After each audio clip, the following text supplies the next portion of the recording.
Queridos amigos, iniciamos nuestro programa Ñande Yarañe en el día de hoy. Y antes imploramos la presencia del Señor que abra nuestras mentes, nuestros corazones y entendamos su voluntad de nuestra vida. Rezamos en primer lugar por nuestros gobernantes, electos por el pueblo, por la gente, para responder a las necesidades de la comunidad. Rezamos por la honestidad, rezamos por el servicio y rezamos sobre todo por la generosidad. Y al mismo tiempo elevemos nuestras súplicas por cada una de nuestras familias en el día de hoy. Que el Señor Jesús bendiga nuestros hogares, a papá, a mamá, a los hijos. Y por último rezamos también por todos los agentes de pastoral que están al frente de evangelizar y hacer llegar la palabra de Dios en la construcción del reino de Dios.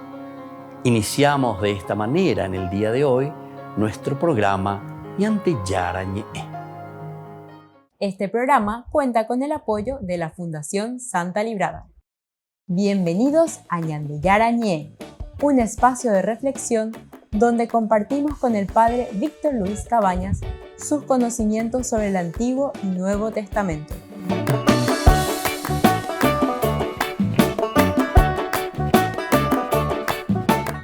Comercial San Cayetano patrocina este espacio de evangelización.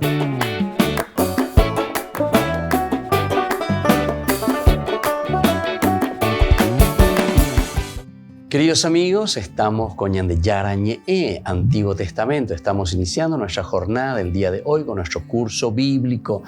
Estamos reflexionando esta teología hermosísima que nos presenta el libro de los Jueces. Estamos leyendo sobre esta segunda partecita que viene la rebelión de los notables de Siquén. ¿Se acuerdan que ellos le habían dado todo el poder, toda la posibilidad a Abimelech? Pero ahora parece que se están arrepintiendo. Entonces es la rebelión de los siquenitas contra Abimelech. Nos dice así el texto. Abimelech gobernó 3 años en Israel, pero Dios envió un espíritu de discordia entre Abimelech y los señores de Siquén, y estos traicionaron a Abimelech.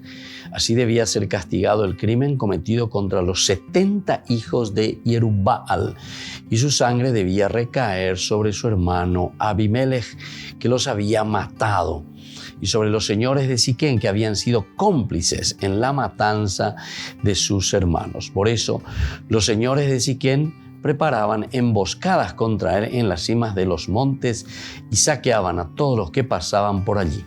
Abimelech fue informado de todo esto. Entonces, aquí es muy interesante cómo nos narra la palabra del Señor y cómo nos va contando lo que había sucedido. Fue Abimelech primero, se presentó eso ya en el capítulo 1, nos narraba cómo él se presenta a los ancianos de Siquén y ahí les dice, les cuenta, pea la shei potape, ya poque shei, ya poque pea. Pero después viene, oye, volea la tortilla, ya de verdad viene contra ellos y esta es una situación bastante complicada y ahora ellos lo traicionan. Y dice luego, ¿verdad? Aquí entonces, desde esta teología que nosotros sabemos, que es la teología deuteronomista, siempre el hecho de haber cometido un mal, en este sentido, Jerubbaal, que era el papá, ¿verdad? Y que tenía, dice, tanta cantidad de hijos. Aquí es también hijo de la esclava, que es Abimelech. Abimelech se confabula con la gente de donde él pertenece. Soy de la sangre de ustedes, le dicen a los de Siquén. Ellos incluso se acuerdan que le dan 70 ciclos de plata. Te vamos a entonces financiar tu revolución, te vamos a financiar tu golpe de Estado. La verdad son las cosas que suceden entonces dentro de la historia de la humanidad, siempre. Cómo nosotros repetimos la historia. es interesante desde que el hombre es hombre, por decir así, siempre que se confabula contra el otro y así sucesivamente. Los hermanos de su madre comunicaron estas palabras de Abimelech a los señores de Siquén y estos se pusieron de parte de él porque decían, es nuestro hermano. Y después le dieron 70 ciclos de plata del templo de Baal Beric con los de Abimelech.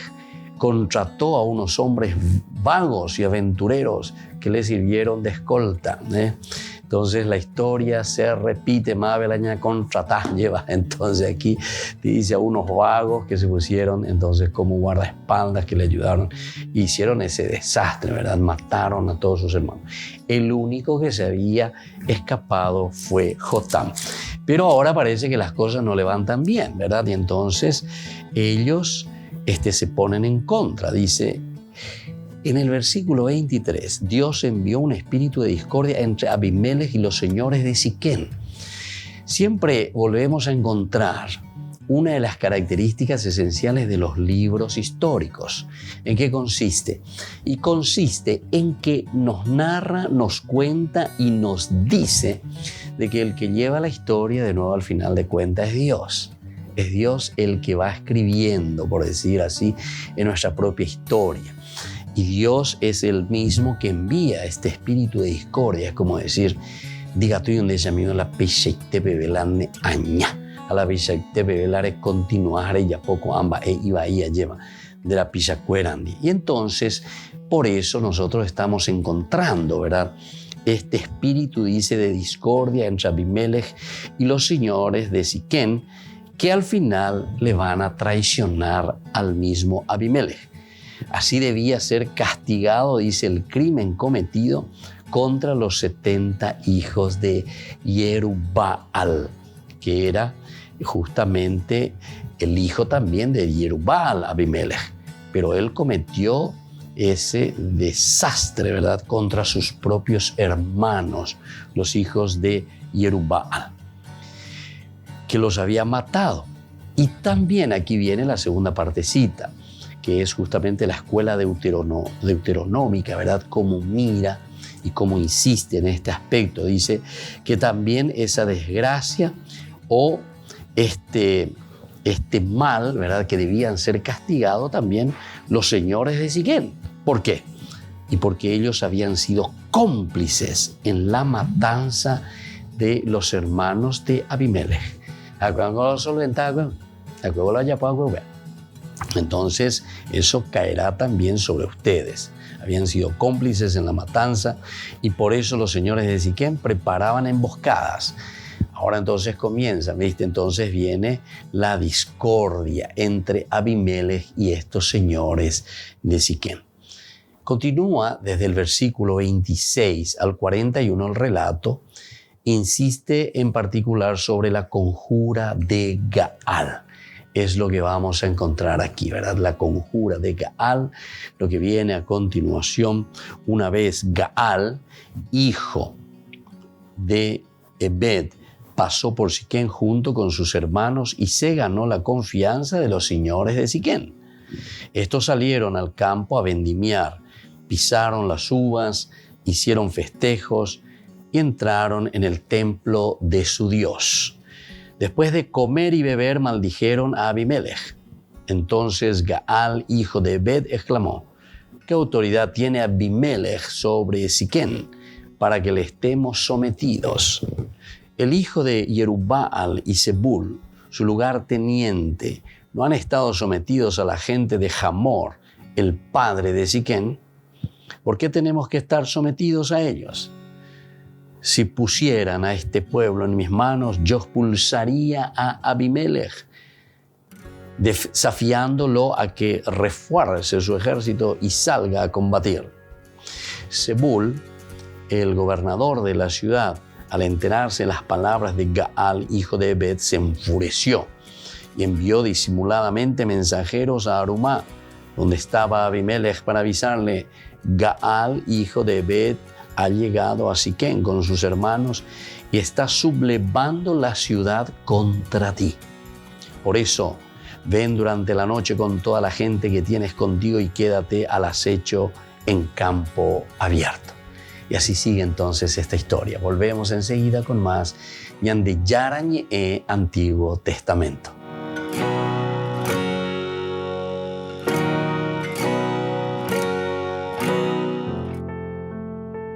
Durante casi 20 años de matrimonio, la relación entre Cyprien y Dafros acarició la ruptura definitiva. Él era un artista, poeta y estudioso de la cultura de Ruanda y tuvo gran éxito entre las décadas de los 60 y 70, pero fue infiel a su esposa, con varias mujeres. Con una de ellas hasta tuvo un hijo y en una ocasión hasta repudió a Dafros. La echó de casa porque se creyó las habladurías de los vecinos que decían que era una bruja. Le dijo que hiciera las maletas y sin mayores explicaciones le devolvió a su familia. Y esto en el contexto local era algo muy doloroso, una ofensa muy grave. Después, poco a poco, comprendió que estas acusaciones eran falsas, que no tenían sentido, y volvió a por su mujer. Dafros era católica practicante y muy paciente. Nunca se separó de su marido a pesar de lo mucho que la hizo sufrir. Dafros siempre estuvo junto a su marido, en silencio, sufriendo. Era una mujer de profunda fe. De hecho, ella cogió como si fuera suya la hija que Cyprien había tenido con otra mujer.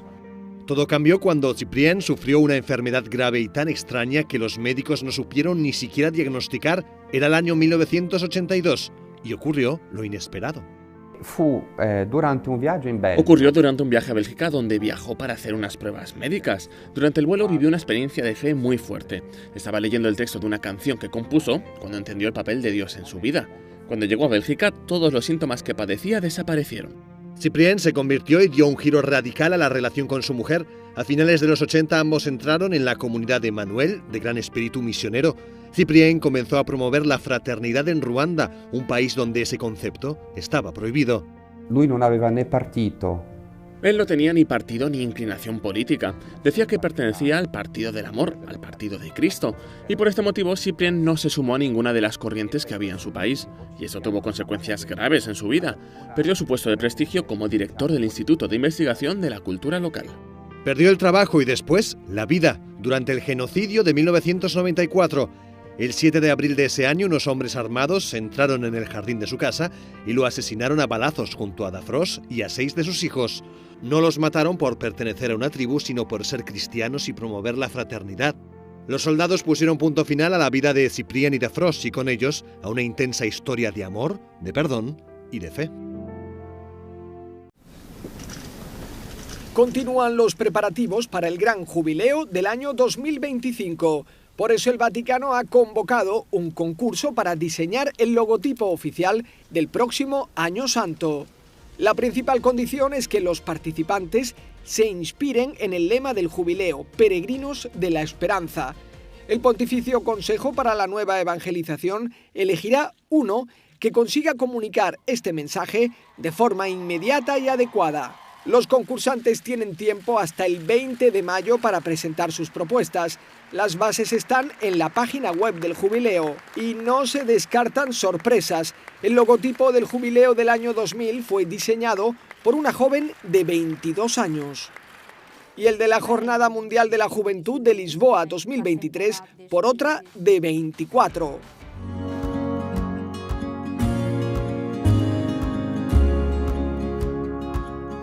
Niños, les invito a participar de nuestra catequesis de todos los días, Aprendiendo con Jesús.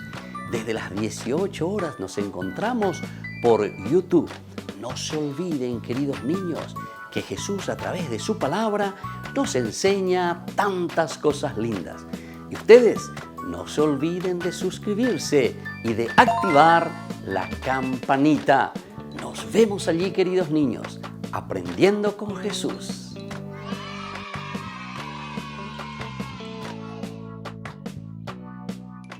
Queridos amigos, les invito a todos a participar de los cursos bíblicos Ñande Yarañe e Antiguo Testamento. A través de YouTube, visite nuestra biblioteca virtual Ñande Yarañe e Antiguo Testamento. Y les invito a todos a suscribirse y a activar la campanita.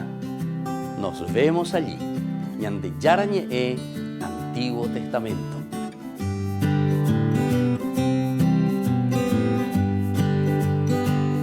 Queridos amigos de Ñande Yarañe, Les informamos que la misa diaria cambia a las 6 de la mañana. Todos están invitados a participar a través de los medios de comunicación.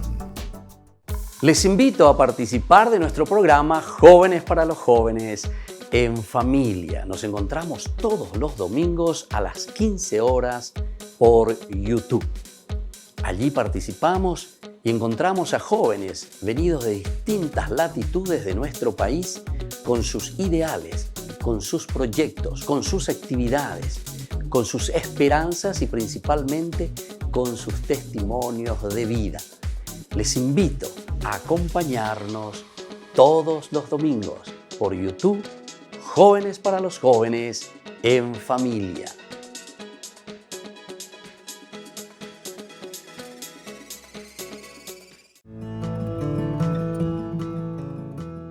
Biografía del siervo de Dios, Padre Julio César Duarte Ortellado, hijo de don Simón Duarte Jiménez y doña Juana Bautista Ortellado Espínola. Nace en Caazapá el 12 de abril de 1906 a las 3 de la tarde, un jueves santo. Julio César fue bautizado por el presbítero Guillermo Díaz el 10 de agosto de 1906 en la parroquia iglesia de San Pablo de Caazapá. Creció en una ciudad que era centro de las actividades evangelizadoras de los padres franciscanos. Al crecer, Julio César asistía a la catequesis, reunía en su domicilio a los niños de su edad y en su patio utilizaba de púlpito un barril para repetir las homilías del domingo. A los 14 años ingresó al Seminario Conciliar de Asunción y en 1921 sale de Caazapá. A los 20 años, y con un telegrama del vicario general del arzobispado, Monseñor Dr. Hermenegildo Roa, dio permiso al padre Julio para concluir sus estudios en el Pontificio Colegio Pío Latinoamericano. En 1929 fue ordenado sacerdote por el Papa San Pío X, el día de Cristo Rey, y un día antes del cumpleaños de su padre don Simón. En una de las cartas a sus padres, rememoraba los días en los que, de chiquito, usaba el sobretodo de su papá para celebrar la misa y confesar.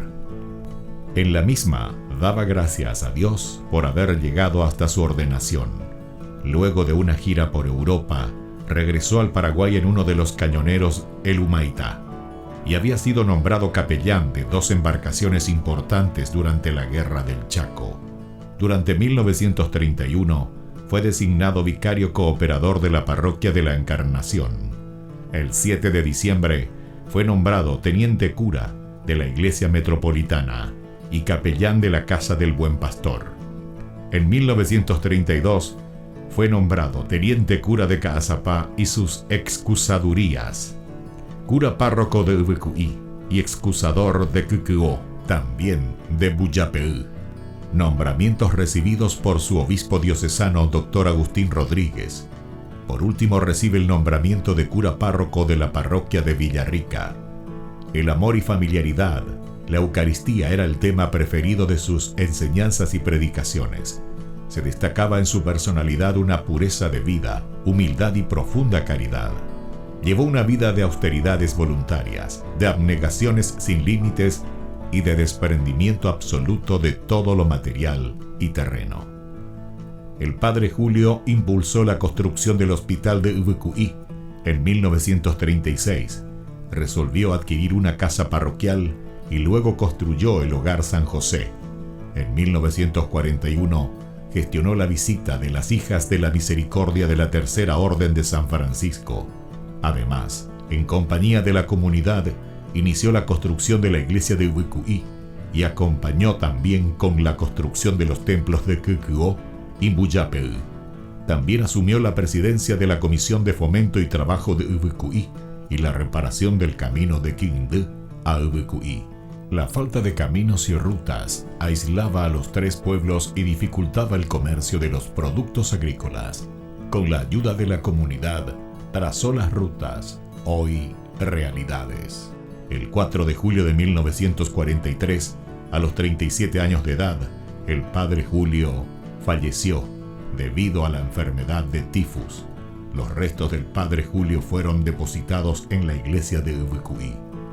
En el 2020, el Monseñor Celestino Ocampo anunciaba la apertura canónica de la causa de beatificación del siervo de Dios Padre Julio César Duarte Ortellado. Una comisión estudiará los aspectos de la vida del siervo de Dios.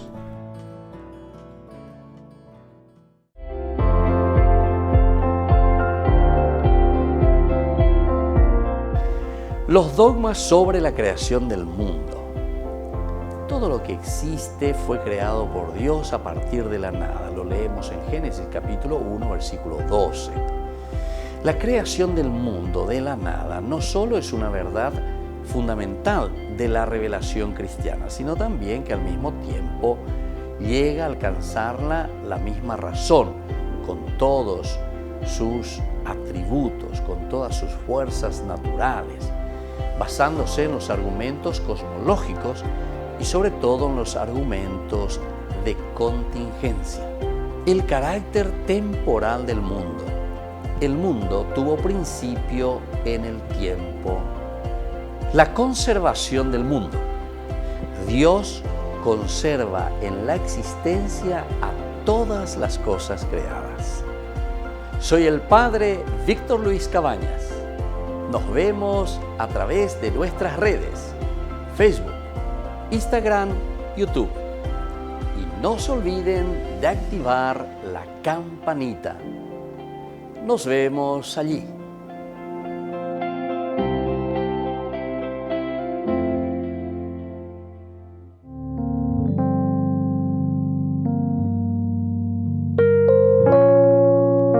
Queridos amigos, seguimos con Ñande Yarañe Antiguo Testamento y estamos nosotros reflexionando sobre esta teología del libro de los jueces. Y ahora estamos viendo la rebelión, es decir, cuando se hace el mal, las cosas no siempre continúan de buena manera. Abimelech, que se había confabulado con sus hermanos, ¿verdad?, de estos señores de Siquén, ahora dentro de esta misma estructura del mal que se habían confabulado para matar a los 70 hijos de Jerubbaal, es decir, de Gedeón, que había hecho tantas cosas, decía, tan buena. Jotán, que era hijo también, que era hermano, que el único que se había salvado. Entonces, en un momento, justamente les dice, mi padre combatió por usted,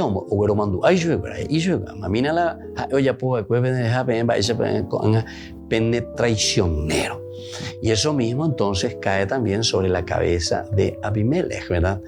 Porque de nuevo los de Siquén se ponen en contra del mismo Abimelech. Dice, mi padre combatió por ustedes, arriesgó su vida y los libró del poder de Madián. Y ahora ustedes se han levantado contra la familia de mi padre. Han matado sobre una misma piedra a sus 70 hijos y han proclamado rey de los señores de Siquén a Abimelech, el hijo de la esclava, aduciendo que es hermano de ustedes. Si hoy han sido sinceros y leales con Jerubbaal y con su familia, que Abimelech sea para ustedes un motivo de alegría y ustedes para él. De lo contrario, que salga fuego de Abimelech para devorar a los señores de Siquén y de Bet Miló, y que salga fuego de los señores de Siquén y de Bet Miló para devorar a Abimelech. Entonces, esto es lo que le había dicho como una profecía. Yeshua ya lleva el mismo Jotán y Poshina Jotán por esta situación que evidentemente a cualquiera le indigna. ¿Cómo es eso? Abimelech entonces se está poniendo en contra de sus mismos hermanos. Los señores de Siquén también se pusieron ya porque Yucapamango y le mataron a todos sus hermanos, imagínense.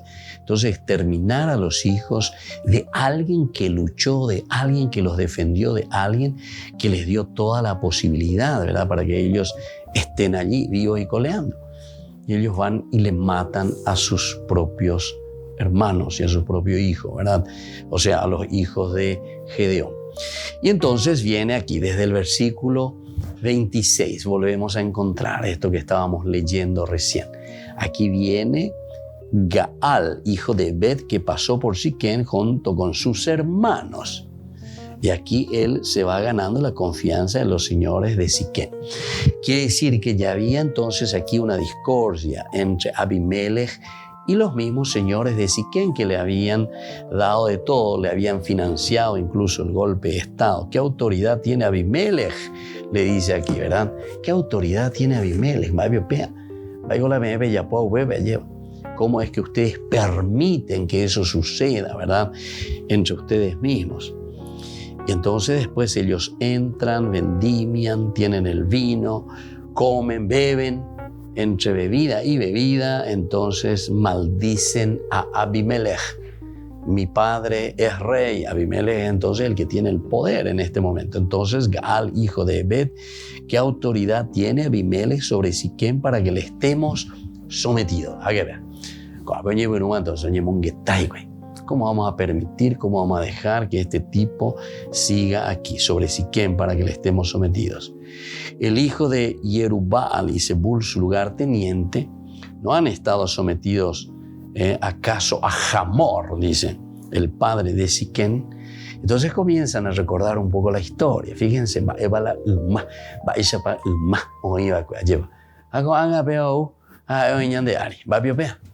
no podemos hacerlo. Pero hoy los hindúes llevan y eso le hacen llegar y ya le dice y ya le da instrucciones. Gaal, hijo de Ebed, ha llegado a Siquén con sus hermanos y está sublevando la ciudad contra ti. Y este es Zebul, ¿verdad? Que es el gobernador de la ciudad. Al enterarse de estas palabras de Gaal, y le dice, ¿verdad? Quédate al acecho en el campo abierto. Desde el versículo 33 nos cuenta, por la mañana temprano, apenas brille el sol, irrumpirás contra la ciudad. Y cuanto Gaal con su gente salga a enfrentarse contigo, lo tratarás como más convenga. Abimelech salió durante la noche con toda su gente y se puso al acecho cerca de Siquén con su tropa dividida en 4 grupos. Cuando Gaal, hijo de Ebed, salió y se detuvo a las puertas de la ciudad, Abimelech y la tropa que lo acompañaba salieron de los lugares donde estaban al acecho. Al ver las tropas, Gaal dijo a Zebul, mira esa gente que baja de la cima de los montes. Es la sombra de los montes y a ti te parecen hombres, le respondió Zebul. Pero Gaal insistió, es gente que baja por la ladera del ombligo de la tierra. Y otro grupo viene por el camino de la encina de los adivinos. Entonces Zebul le dijo, ¿no eras tú el que te envalentonabas diciendo quién es Abimelech para que le estemos sometidos? Ahí está la gente que tú despreciabas. Ve ahora a combatir contra ellos. Y gusto tajinago. Volvemos enseguida con más Ñande Yarañe Antiguo Testamento.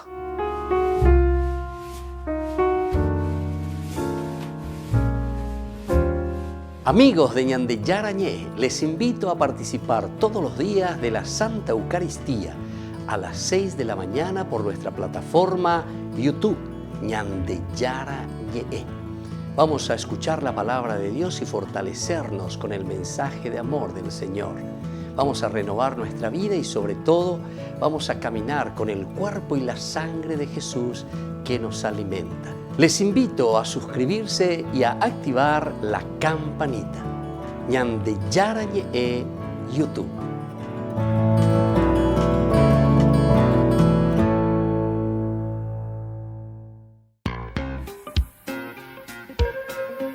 En la ciudad de Luque, la economía se llama Supermercado San Cayetano. Compruebe sus precios bajos en productos cárnicos de primera calidad. Panificados, verduras, vegetales, frutas, artículos de bazar, ferretería, ropería. Supermercado San Cayetano, Humaitá 168, Casi Capitán Vado, ciudad de Luque.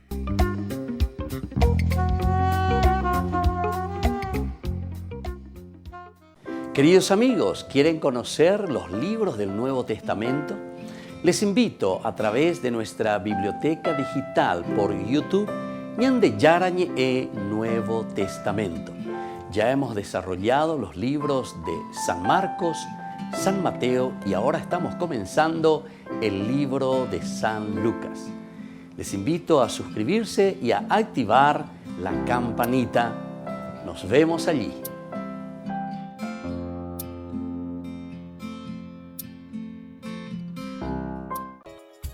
Ayúdanos a sostener este espacio de evangelización. Depende de vos que esta evangelización siga a través de los medios de comunicación. Mensualmente podés abonar a esta cuenta bancaria y también a los giros Tigo. Recordá, este espacio es para vos. Muchas gracias por tu aporte.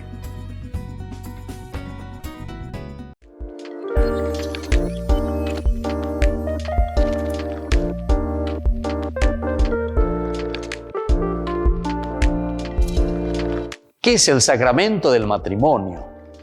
Este sacramento tan importante es la unión del hombre y la mujer en orden de construir una familia.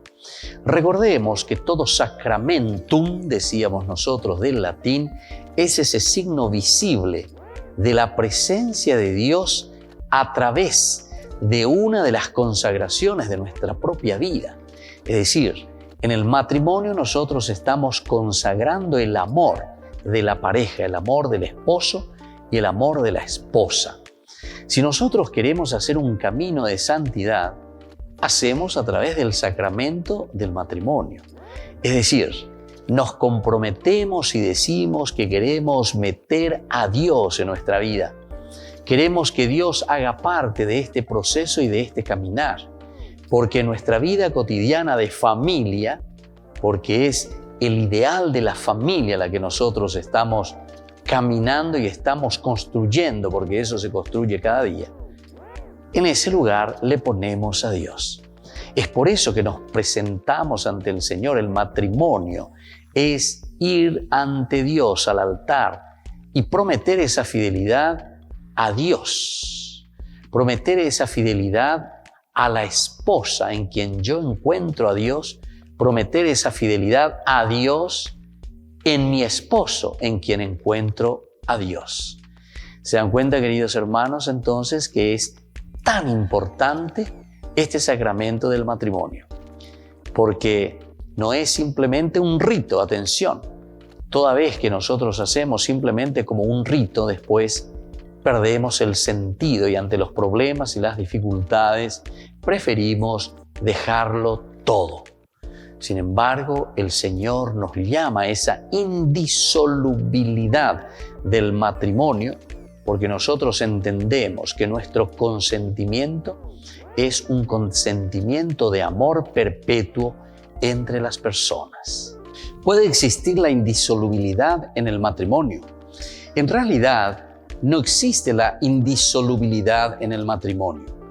Nosotros sabemos que si existen problemas o dificultades o separaciones, la Iglesia busca las causas de cómo se llegó a ese matrimonio. Y en todo caso tenemos la nulidad matrimonial. Con esto se está diciendo y se está buscando y se está encontrando que no hubo matrimonio, porque no existe la separación realmente o la disolubilidad en el matrimonio.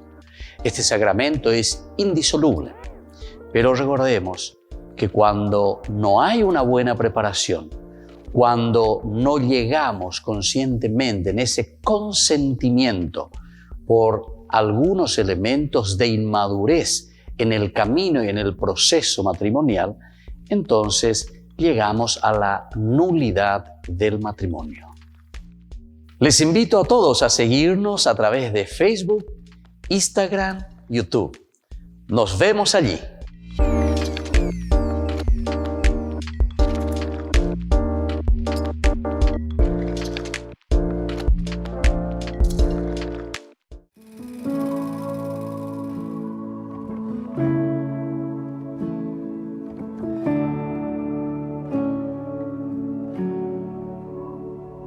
Lo que alguna vez soñaba, lo que yo me imaginaba, lo que le pedí al Señor en un amor, no se compara con lo que vivimos vos y yo, no se compara.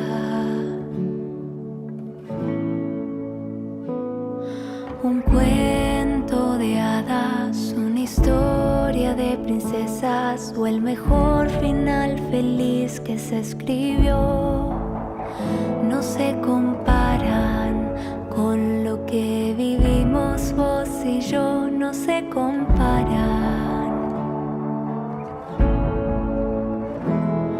Regalo del cielo, luz de mis ojos, gracias le doy a Dios porque sos vos una prueba de su amor.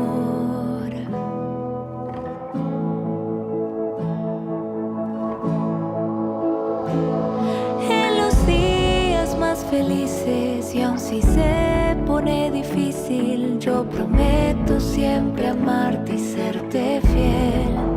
Juntos iremos de la mano hacia el cielo, vos y yo juntos iremos.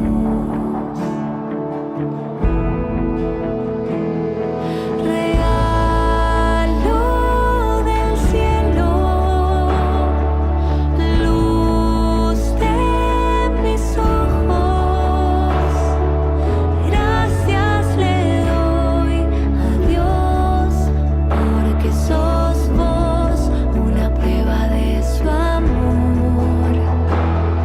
Regalo del cielo, luz de mis ojos, gracias le doy a Dios porque sos vos una prueba de su amor. Gracias le doy a Dios porque sos vos una prueba de su amor.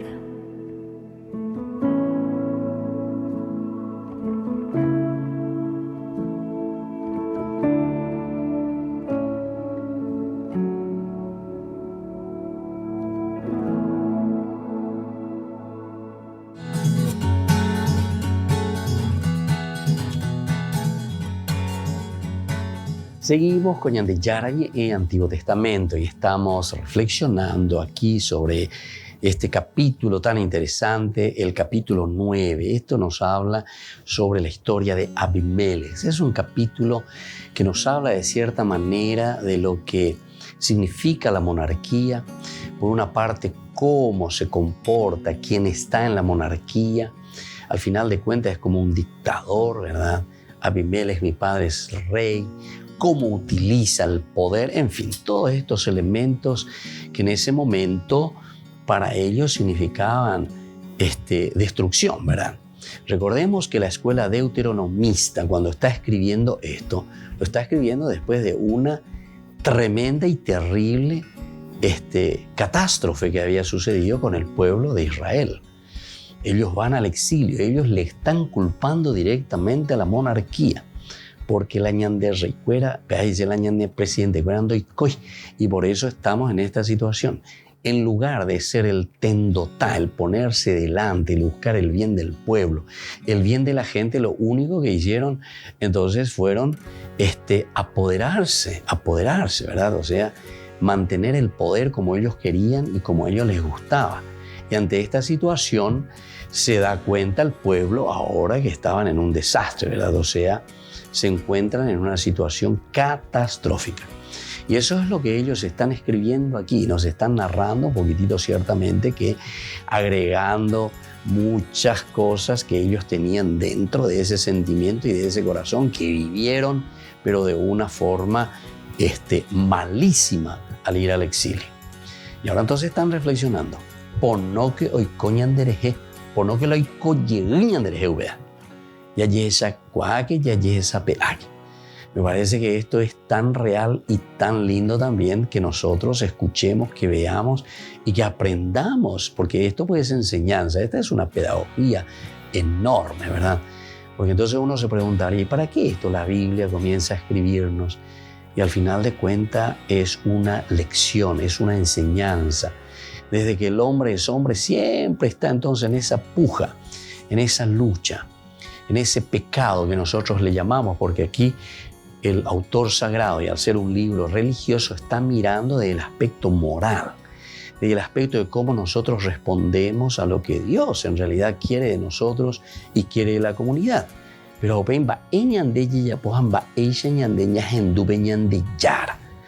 y posiblemente algunos le hacen caso y entonces procuramos. Yo, por ejemplo, leo y quiero entender esto como una revelación y que Dios verdaderamente está buscando lo mejor para nosotros. Pero leo y veo también que dentro de esta historia, la historia es siempre historia y nos vuelve a narrar, a contar y a mostrar que la historia se vuelve a repetir. Porque hoy en día encontramos los mismos personajes, cambian de nombre nomás ahora. Y entonces nos encontramos en la misma situación. Nos encontramos con los mismos pecados.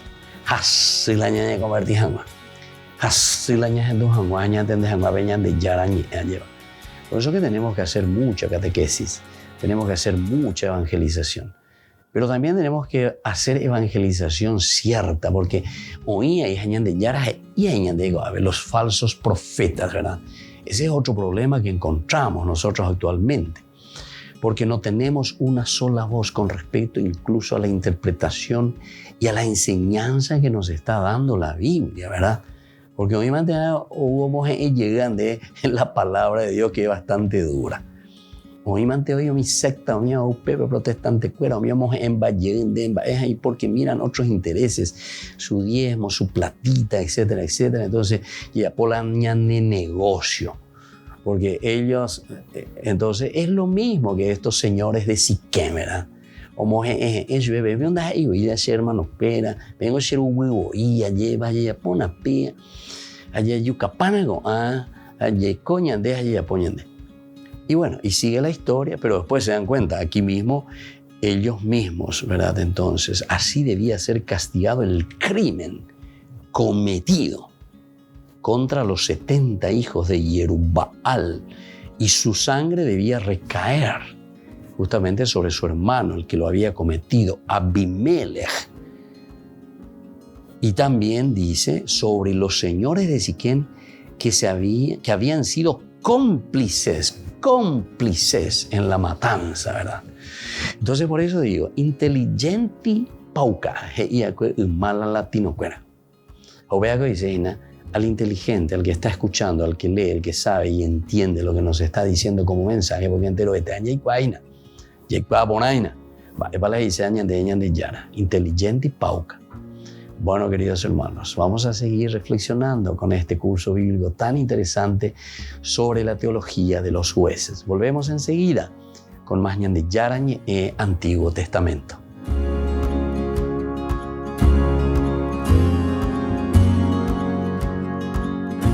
Les invito a participar de nuestro programa Jóvenes para los Jóvenes en Familia. Nos encontramos todos los domingos a las 15 horas por YouTube.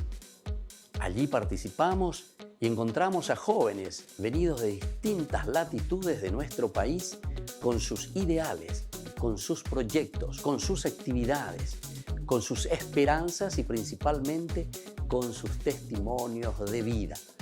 Les invito a acompañarnos todos los domingos por YouTube, Jóvenes para los Jóvenes en Familia.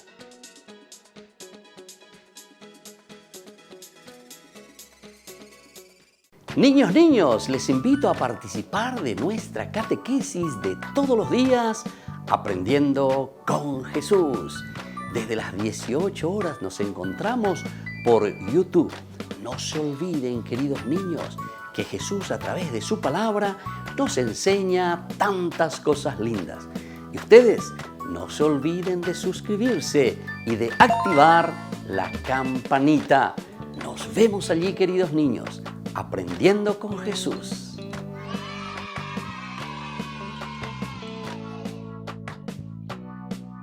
Queridos amigos de Ñan de Yarañe, les informamos que la misa diaria cambia a las 6 de la mañana. Todos están invitados a participar a través de los medios de comunicación. Queridos amigos, les invito a todos a participar de los cursos bíblicos Ñan de Yarañe e Antiguo Testamento.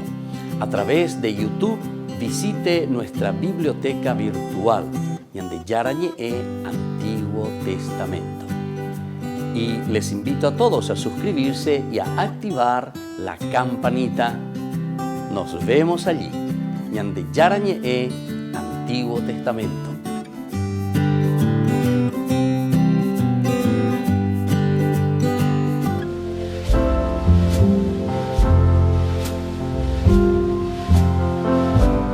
Queridos amigos, estamos iniciando nuestra jornada con la palabra del Señor. Y hoy Dios, como siempre que viene a nuestro encuentro, nos anima, nos entusiasma y nos da la posibilidad de seguir reflexionando y dar pasos muy concretos en nuestra vida cristiana, queridos hermanos. Hoy leemos de la carta del apóstol Santiago. Estamos en el capítulo 5, versículo 9 al 12.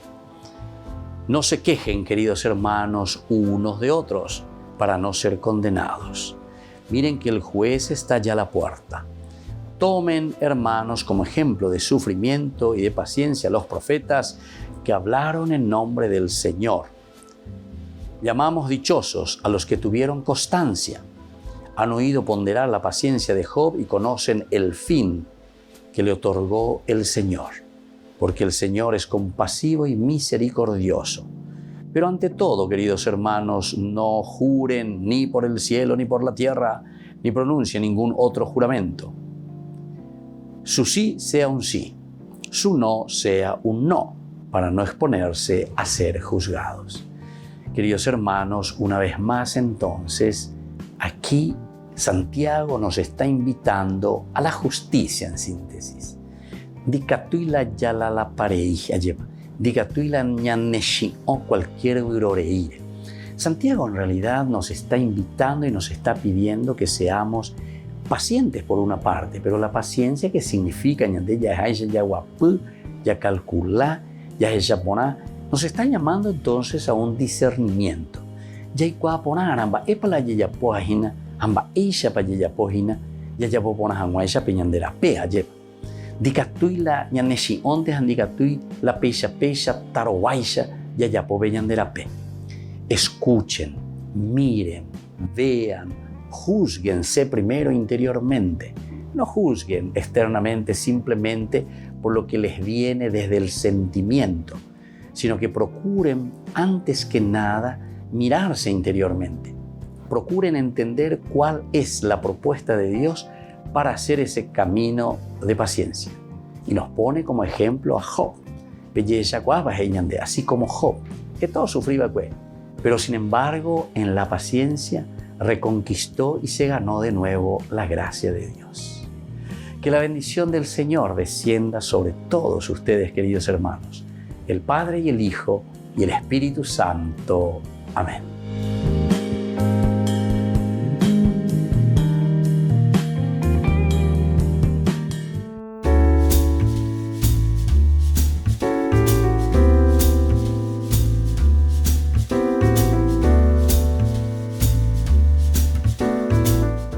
¿Qué es el sacramento del bautismo? Este sacramento es el que nos inicia a la vida cristiana. A través del bautismo nosotros entramos a formar parte de la iglesia. Y esa iglesia que es el cuerpo de Cristo, es decir, es la unidad de una comunidad. Entramos a participar de esta gran familia de los hijos de Dios. Una pregunta muy importante que solemos escuchar: ¿es válido bautizarse cuando somos adultos?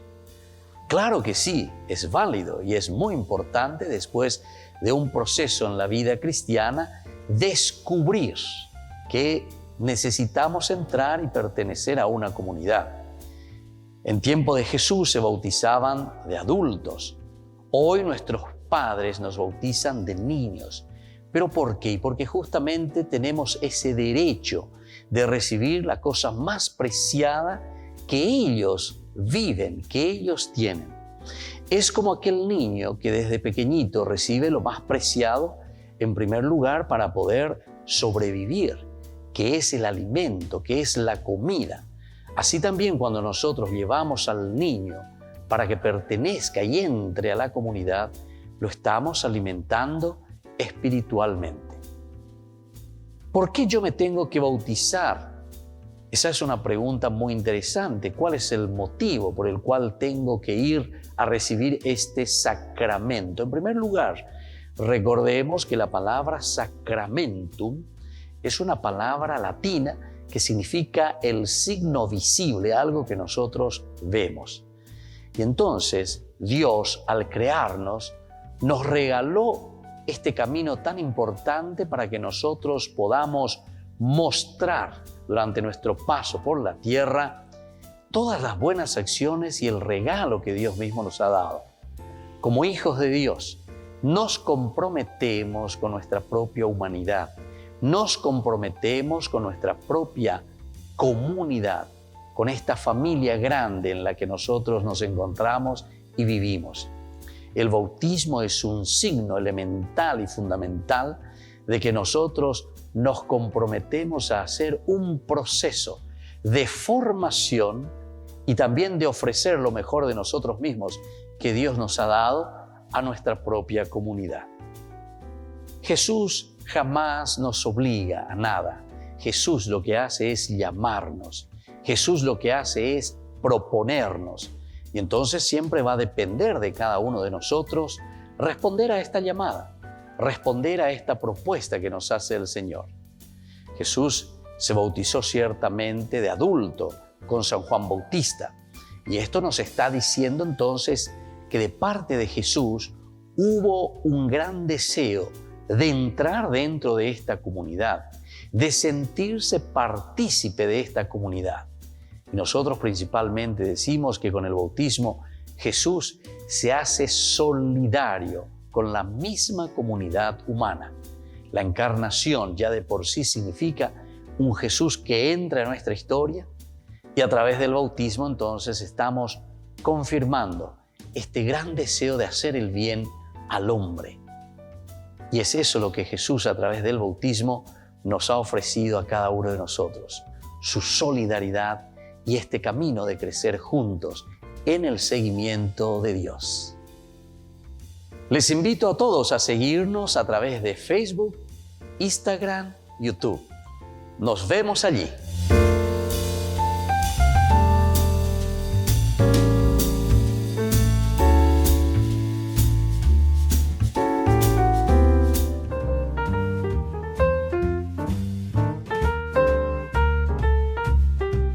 Queridos amigos, seguimos con Ñande Yarañe en Antiguo Testamento y estamos reflexionando con este libro maravilloso, el libro de los jueces. Y aquí nos está enseñando, nos está diciendo cosas que han sucedido, pero yo no diría tanto cosas que han sucedido, cosas que siguen sucediendo, ¿verdad?, en nuestra historia, en nuestra vida. Bueno, seguimos con lo de el capítulo 9, aquí que se nos presenta del versículo, ahora en esto es el 22. Estamos leyendo casi ya al final de esta partecita que presentábamos, del versículo 26, también estábamos leyendo hasta el 41, el relato que insiste en particular sobre esta conjura de Gaal.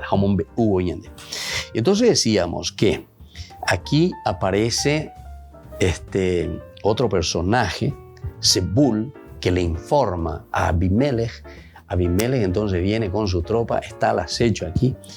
Y aquí cuando Gaal, hijo de Bet, salió y se detuvo a las puertas de la ciudad, Abimelech y la tropa que lo acompañaba salieron también de los lugares donde estaban al acecho. Al ver las tropas, Gaal, hijo de Zebul, le dice: mira esa gente que baja de la cima de los montes. Es la sombra de los montes y a ti te parecen hombres. Le respondió Zebul. Pero Gaal insistió: es gente que baja por la ladera del ombligo de la tierra. Y otro grupo viene por el camino de la encina. Entonces Zebul le dijo: ¿no eras tú el que te envalentonabas diciendo: ¿quién es Abimelech para que le estemos sometidos? Ahí está la gente que tú despreciabas. Ve ahora a combatir contra ellos. Gaal salió al frente de los señores de Siquén y presentó batalla a Abimelech. Abimelech lo persiguió. Gaal emprendió la retirada y muchos cayeron muertos antes de llegar a la puerta de la ciudad. Abimelech regresó a Arumá y Zebul expulsó de Siquén a Gaal y a sus hermanos, impidiéndoles habitar allí. Bueno, esta es entonces la historia. Y se dan cuenta entonces, aquí hay una controversia, de nuevo, una pelea entre ellos mismos, Entonces, eso es lo que el autor deuteronomista, el pensamiento de la teología deuteronomista, nos quiere decir, que cuando nosotros obramos o tomamos el poder de una manera mala, entonces de una manera en que estamos robando, ¿verdad? Esto por eso le estoy diciendo, me parece que se vuelve a repetir, ¿verdad?, de nuestras historias. ¿Cuántas veces volvemos ahí nosotros, nos unimos, la cicatriz, no sé qué cosa, Pepe, el asunto es ganar el poder. Una vez que estamos en el poder, y estamos en lo mismo, ¿verdad? Estamos en lo mismo. Por eso les digo, estos son de historias de años y años y años, pero no es una historia simplemente así que uno va escribiendo de una forma literal que ha sucedido así. Estas ya son reflexiones religiosas, reflexiones teológicas, reflexiones sobre el comportamiento humano.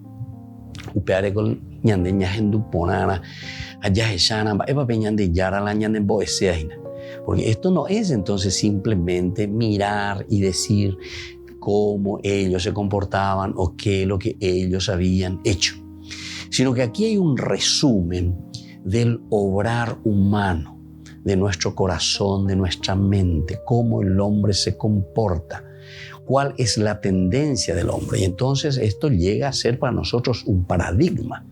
Y nos está diciendo que cuando nosotros hacemos el mal y cuando nosotros nos confabulamos en el mal, ciertamente que después de nuevo entre nosotros mismos comienzan las peleas, de nuevo el mal que surge entre nosotros. La escuela deuteronomista le llama, ¿verdad?, directamente, esta es la forma, ¿verdad? Esta es la forma como tenía que recaer sobre ellos mismos el castigo a causa de su mal obrar. Y bueno, y estas cosas entonces son imposibles, ¿verdad?, de cicatrizar. Hay posicatriz, y bueno, son palabras así que utilizamos, son palabras que buscamos nosotros, pero en el fondo, otra cosa la yejecaen. Otra cosa la yejeca. No es que verdaderamente queremos sanar las heridas, o no es que verdaderamente buscamos el bien, sino que estamos buscando otra cosa. Otro ya es ¿verdad? Y son nuestros intereses en donde nosotros estamos demostrando, ¿verdad? Lo que interesante también, ¿verdad?, en el pensamiento, este es el pensamiento religioso que estamos viendo aquí desde el libro de los Jueces. Pero si uno entra también en el pensamiento filosófico, si hiciéramos solamente filosofía, ya hay curso de filosofía pura, por ejemplo. Interesante, ¿verdad?, admirar un poco a los filósofos cuando utilizan la razón, porque los verdaderos filósofos son también abiertos en su pensamiento porque están buscando la verdad, pero desde la razón. Entonces ellos se dejan llevar hasta donde llega la razón. Estaba, por ejemplo, este inglés Hobbes, ¿verdad?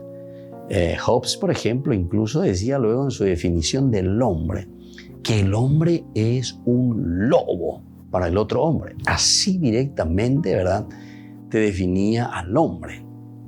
O, por ejemplo, Maquiavelo también. Maquiavelo, que es en aquel tiempo todavía no era Italia, ¿verdad?, pero todos esos reinos de esa zona que después se convierte en Italia, Maquiavelo. Pero él justamente decía, ¿verdad?, que el hombre está en búsqueda siempre del poder y entonces no le interesa absolutamente, dice, los medios para llegar a su fin. Si yo quiero llegar al poder, no me interesa, puedo hacer de todo, cualquier cosa. Los medios que yo utilizo justifican el fin. Imagínense. Y esa es una definición que él está mirando. ¿Y de dónde está haciendo su definición? Y de la observación de lo que nosotros vemos. Y entonces son reflexiones, y esas son reflexiones filosóficas, simplemente.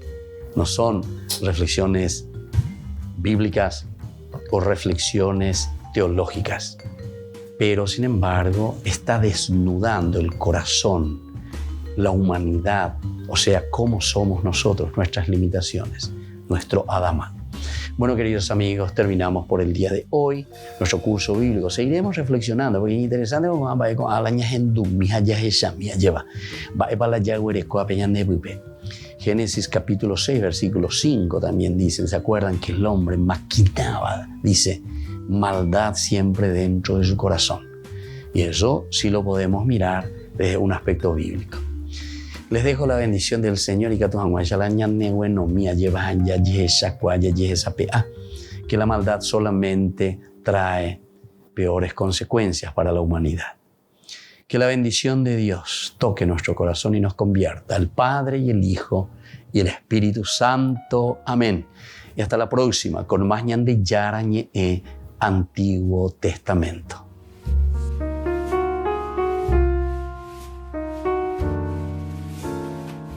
Este programa cuenta con el apoyo de la Fundación Santa Librada. Con esto concluimos nuestro programa Ñande Yarañe con el Padre Víctor Luis Cabañas. Les invitamos a todos a seguirnos todos los días por los medios de comunicación y también en nuestras redes sociales, Facebook, Instagram, YouTube. Que Dios los bendiga y proteja.